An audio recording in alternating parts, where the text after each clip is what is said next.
Hola, vamos a continuar con el parágrafo 206 de la filosofía del derecho. En los tres parágrafos anteriores, Hegel explicó cuáles eran los tres tipos de estamento que pueden llevarse a cabo, que pueden realizarse en la sociedad civil, de acuerdo al concepto, ¿no? Había tres formas, tres maneras de relación entre lo particular y lo universal. Uno era a través de la inmediatez, era el estamento de la agricultura, el estamento que estaba atado a la familia, llamado el estamento de la agricultura, justamente por Hegel.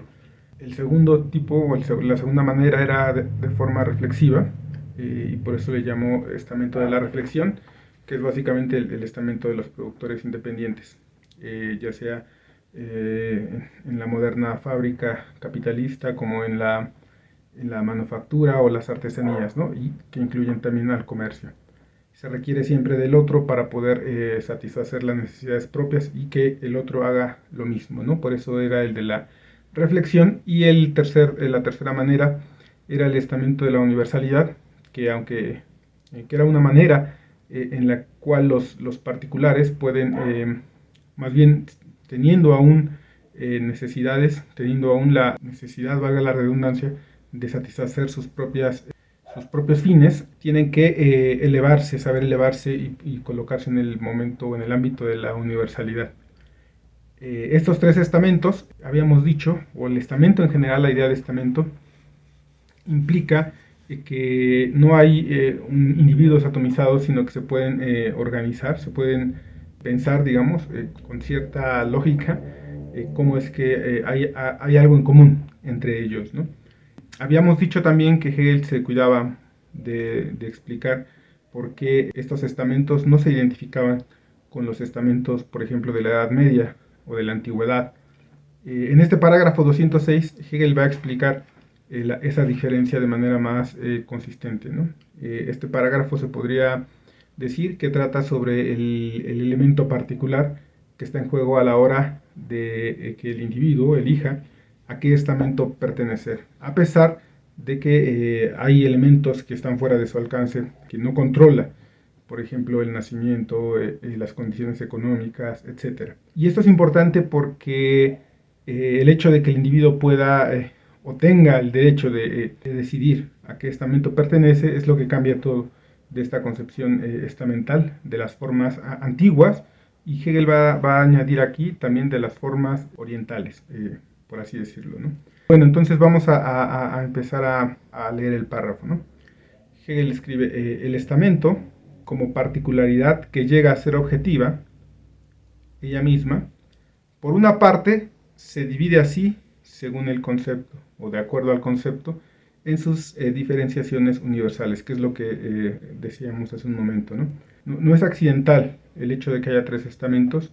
Estas formas de relacionarse, de relacionar lo particular con lo universal, inmediata, reflexiva o directamente o posicionándose en lo universal, son formas distintas y que de acuerdo al concepto se pueden establecer estos estamentos. Por así decirlo, hay una necesidad en ello. Pero, por otra parte, en la pertenencia de un individuo a un estamento particular, tiene su influencia el talante natural, el nacimiento y las circunstancias, aunque la determinación última y esencial se encuentre en la, subraya, opinión subjetiva y el arbitrio particular, que en esta esfera se da su propio derecho, su mérito y su honor. De modo que, concluye, lo que en ella sucede por la necesidad interna, a la vez está mediada por el arbitrio y tiene para la conciencia subjetiva la figura de ser una obra de la voluntad. Es decir, da cuenta de las dos determinaciones, por así decirlo, de la forma específica en la que un individuo pertenece a un estamento, ¿no? Por un lado hay una necesidad, porque no se pueden crear estamentos, digamos, de la nada. Hay una lógica operando en cada uno de estos tres estamentos de los que se ha hablado, pero por otro lado no es la pura necesidad, digamos, no hay una especie de mecanicismo o de alguna determinación naturalizada o que esté fuera del alcance de los individuos para determinar quién es parte del estamento y quién no, como ocurría por ejemplo en el medievo, cuando si nacías en una en el estamento servil, pues ya tenías que ser parte de ese estamento y no había escapatoria, ¿no? En este caso, dice Hegel, hay un momento de contingencia porque en efecto el arbitrio pues básicamente no opera ahí una necesidad, sino operan seguramente las decisiones que haga el propio sujeto, que por supuesto no opera en un vacío, ¿no? Sino que opera así en determinaciones ya dadas, el nacimiento, las circunstancias, la condición económica, etcétera, pero no es lo último, ¿no? Hay un derecho de la particularidad y es lo que señalábamos antes, hace la diferencia respecto a otras formas antiguas, por ejemplo, de pensar el estamento. En la observación, Hegel va a ser más preciso respecto a esto, ¿no? Vamos a leerlo. Escribe: también en este respecto se manifiesta, en referencia al principio de la particularidad y al libre arbitrio subjetivo, la diferencia entre la vida política de Oriente y de Occidente, y entre la del mundo antiguo y la del mundo moderno. Es decir, hay dos diferenciaciones, ¿no? Entre lo occidental y lo moderno, no occidental en general, porque Occidente también podría dividirse como moderno y antiguo, y en ese sentido es peculiar de la modernidad, y dice Hegel de Occidente, que el derecho de la subjetividad sea crucial, ¿no? En la antigüedad y en Oriente hay una relación distinta, ¿no? La necesidad de los estamentos se reconoce, pero lo que está ausente es justamente el derecho de la subjetividad, que Hegel configura aquí bajo la manera en que el particular, el individuo, tiene el derecho a decidir a cuál estamento pertenecer, ¿no? Continúa la observación, la nota. La división del todo en estamentos se lleva a cabo en aquellos, sin duda, objetivamente por ella misma. Es decir, en Oriente y en la Antigüedad hay también una necesidad objetiva, lógica también podríamos decir, de la división estamental. Porque ella, dice, es racional en sí, podríamos decir, pero no para sí, ¿no? No tiene el principio de subjetividad.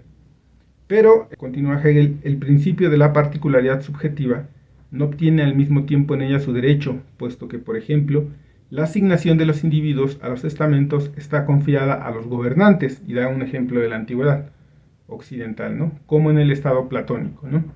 Donde en el libro tercero dice, estos gobernantes determinaban a qué estamento se pertenecía, y en el caso de la república dice, o al mero, ya sea por mero nacimiento, o también como en Oriente en las castas, ¿no? Las castas en la India. Continúa Hegel.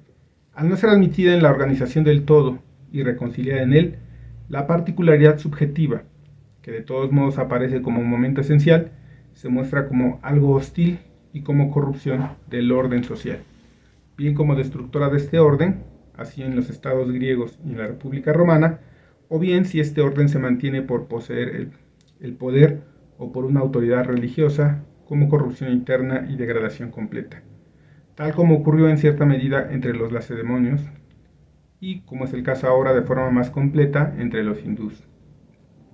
Ahora bien, concluye Hegel, mantenida por el ordenamiento objetivo en consonancia con él y a la vez en su derecho, la particularidad subjetiva se convierte en principio de toda reavivación de la sociedad civil, del desarrollo de la actividad pensante y del mérito y el honor. Es decir, aquí hay una teoría sobre cómo conviven el momento objetivo, digamos, la necesidad que se expresa en la objetividad de esta diferenciación en estamentos y el principio de la subjetividad. En la antigüedad y en Oriente, sostiene Hegel, están opuestos estos principios, ¿no?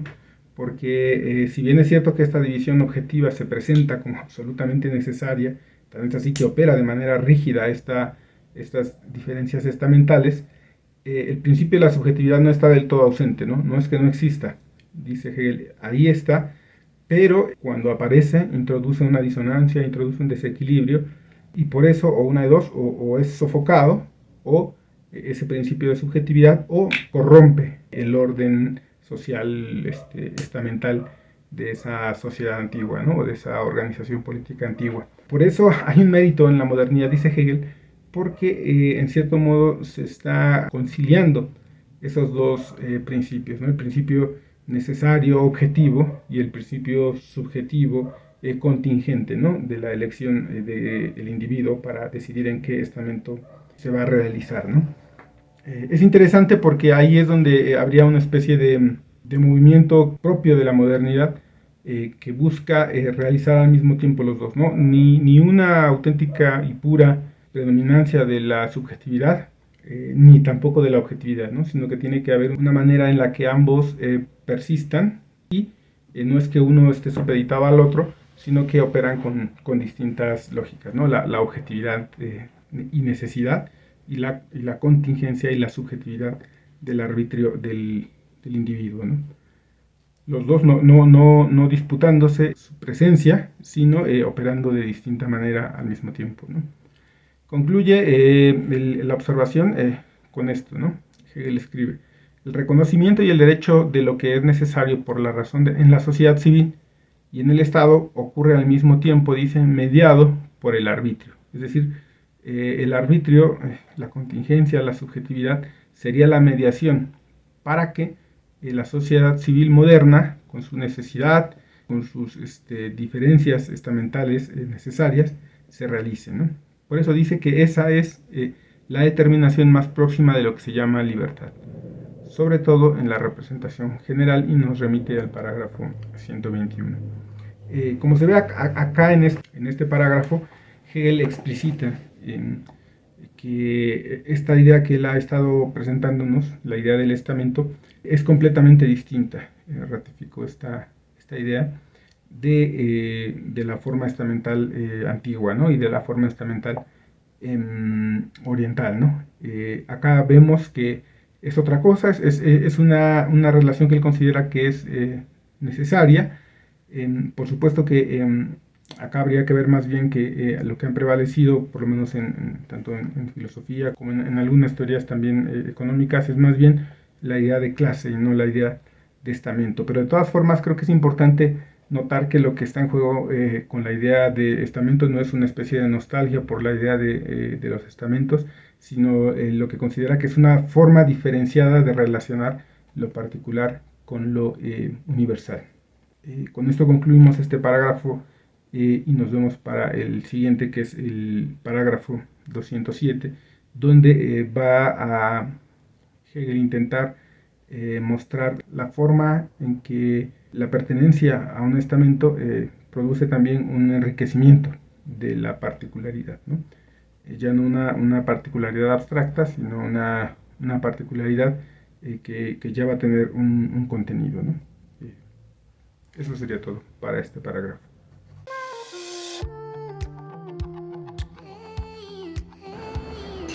Escape to the genuine Mayan culture at Tulum, Mexico. Casa Bix Abil was inspired by ancient Mayans' way of life, originated in the 12th century. The name Bix Abil means, "How is your path in life?" Those are the words used by Mayans people to say, today in modern culture, hello. The meaning of our place, it's invite you to reflect your path in life by experiencing the unique Mayan stay. Live in a Bix Abil community, feel at home. Our place offers you the opportunity to connect to other people by Mayans experience. Perfect to families and friends for travel. Kids welcome and friends groups until 6 persons by room.